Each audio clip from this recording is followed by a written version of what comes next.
Hello all and welcome to NEET now. NEET now में हम देख रहे हैं इस समय cell the unit of life के अलग अलग कंपोनेंट्स। लास्ट लेक्चर में जो हमने देखा था वो था endoplasmic reticulum from the endomembrane system. इस टाइम जो हम देखने जा रहे हैं वो है गोल्गी अपैरेटस। अगर गोल्गी अपैरेटस की बात करें तो यहाँ पे आपको स्ट्रक्चर में दिख रहा होगा बहुत सारी ट्यूब लाइक चीजें जोड़ दी गई हैं, है ना। जैसे ये एक पार्ट, ये तो इनको कहते हैं सिस्टर्ने। सिस्टर्ने होते हैं और ये जो आपके न्यूक्लियस है उसके काफी पास होते हैं। अब क्योंकि न्यूक्लियस के पास है तो जैसे कि हमने लास्ट लेक्चर में आपके एंडोप्लाज्मिक रेटिकुलम में देखा था वो भी न्यूक्लियस के पास है, तो अल्टीमेटली ये भी एंडोप्लाज्मिक रेटिकुलम के पास हो गए। अगर ओवरऑल देखा जाए तो ये पार्ट है एंडोमेम्ब्रेन सिस्टम का एंड इसीलिए ये एंडोप्लाज्मिक रेटिकुलम के पास भी है क्योंकि ये फंक्शन परफॉर्म करते हैं जो एंडोप्लाज्मिक रेटिकुलम से जुड़ा हुआ है। तो बहरहाल हम देख रहे हैं कि ये जो सिस्टर्ने हैं अलग अलग फोल्ड्स हैं बहुत सारे, ये डेंसली स्टेन्ड होते हैं यानी कि डार्क तरीके से न्यूक्लियस के पास विजिबल होते हैं। सबसे पहले इनको जिन्होंने देखा था वो थे कैमिलो गोल्गी 1898 में एंड हेंस इन्हीं के नाम पे गोल्गी अपैरेटस इसका नाम रखा गया। अब अगर गोल्गी अपैरेटस की बात करें तो जो इसका ओवरऑल साइज होता है वो होता है 0.5 to 1 माइक्रोमीटर डायमीटर में, ठीक है, साइज छोटा है। अब दो चीजें आपको यहाँ पे याद रखनी है, ये न्यूक्लियस के पास है जैसे कहा, एक होता है इनका सिस फेस, एक होता है ट्रांस फेस। कौन सा कहा मैंने, सिस फेस, और एक होता है आपका ट्रांस फेस। जो सिस होता है इसको हम कहते हैं forming face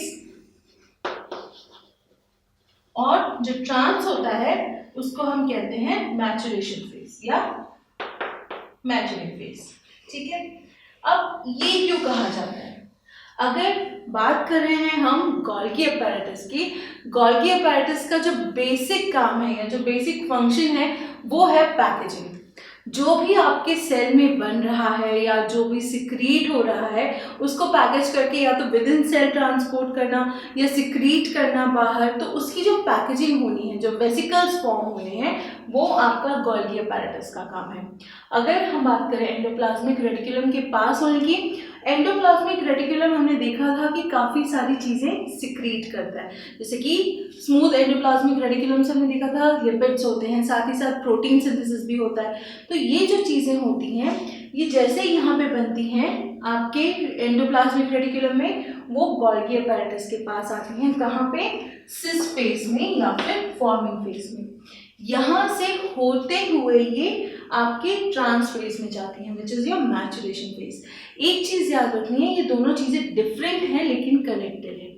cis face different है, ट्रांस फेस डिफरेंट है, बट दीज आर इंटरकनेक्टेड।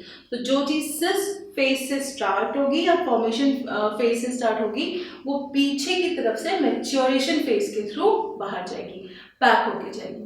अब एंडोप्लाज्मिक रेटिकुलम के पास होने का रीजन ये भी है कि जो भी प्रोडक्ट वहाँ मैन्युफैक्चर हो रहा है, सिक्रीट हो रहा है, वो तुरंत गोल्गी अपैरेटस में आ जाता है। जैसे फॉर एग्जांपल राइबोसोम्स है, प्रोटीन सिंथेसाइज करते हैं, वो आपके गोल्गी अपैरेटस में आएगा, वेसिकल्स में पैक होगा और फर्दर बाहर जाएगा।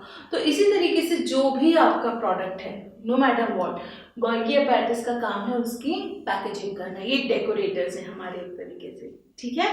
साथ ही ग्लाइकोलिपिड्स और ग्लाइकोप्रोटीन्स के सिंथेसिस का ये एक बहुत बड़ा रीजन है, क्या, ग्लाइकोलिपिड्स एंड ग्लाइकोप्रोटीन्स, ठीक है।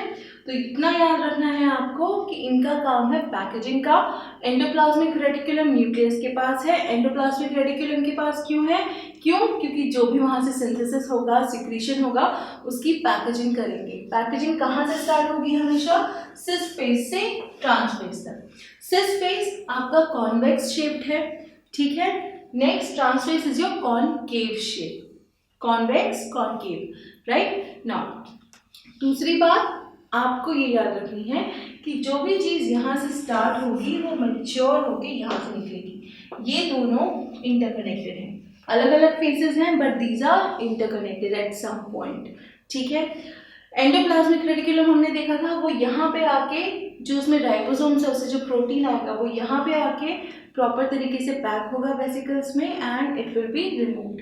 इंट्रासेल्युलर भी हो सकता है या फिर आउट ऑफ द सेल भी हो सकता है, ठीक है। और किसने ढूंढे थे सबसे पहली बार, किसने ऑब्जर्व किए थे, कैमिलो गोल्गी ने, and hence the name is Golgi apparatus.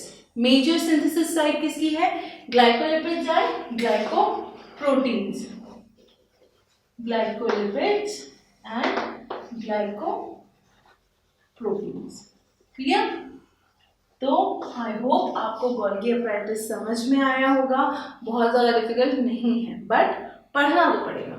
Cisternae याद रखने पड़ेंगे आपको, फॉर्मेशन कैसी है, बहुत क्लोजली पैक्ड ट्यूबुलर स्ट्रक्चर आप कह सकते हैं इसको, ठीक है। तो सिस्टर्नी डायग्राम में आपको सिर्फ एक चीज़ याद रखनी है विच इज योर सिस्टर्नी। क्लियर? सो फटाफट एनसीईआरटी से रीड कर लीजिए, साथ ही क्वेश्चन सॉल्व कर लीजिए। कोई प्रॉब्लम आती है तो हम हैं, कमेंट्स में हमें बताइए या फिर सोशल मीडिया पे जिसके लिंक्स डिस्क्रिप्शन में है। आई होप आपने सब्सक्राइब कर लिया होगा क्योंकि इस तरीके के और कई सारे छोटे छोटे लेक्चर्स हम बना रहे हैं which are proving out to be very useful to you guys, ठीक है। So also do press the bell icon ताकि जब भी कोई नया वीडियो हो आप तक नोटिफिकेशन आ जाए। So stay in touch, keep studying, stay safe and take care.